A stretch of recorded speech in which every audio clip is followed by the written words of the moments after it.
Du haut du Mont-Royal, l'un des plus beaux points de vue de la ville.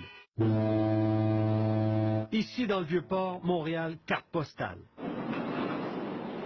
Le visage de la métropole change au quotidien. Le journaliste Hugo Jonca du bureau d'enquête surveille attentivement sur une base régulière les transactions immobilières. C'était en juin 2016, en plein boom des condos dans Griffintown. Il y a une transaction un jour qui attire mon attention, c'est celle d'Ibrahim Hissène Bourma.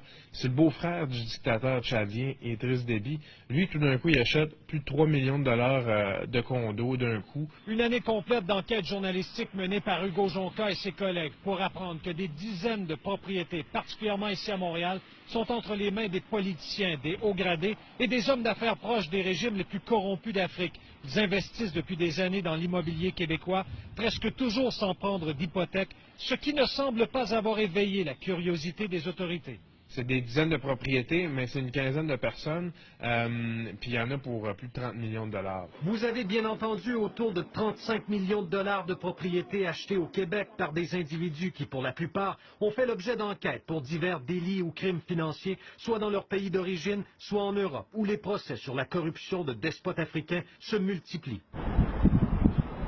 On vous amène à l'île des Sœurs, rue O'Reilly, un condominium d'1,6 million de dollars détenu par Rachida Kaba. Son mari, Tite Kaba, est soupçonné d'avoir produit un faux titre foncier au Congo-Brazzaville au bénéfice d'un proche du dictateur Denis Sassou Nguesso. Le couple Kaba a transigé pour près de 4,5 millions de dollars en propriété depuis 2008 à Montréal et dans les Laurentides, mettant la main notamment sur cette somptueuse demeure de plus d'1 million de dollars à Piémont.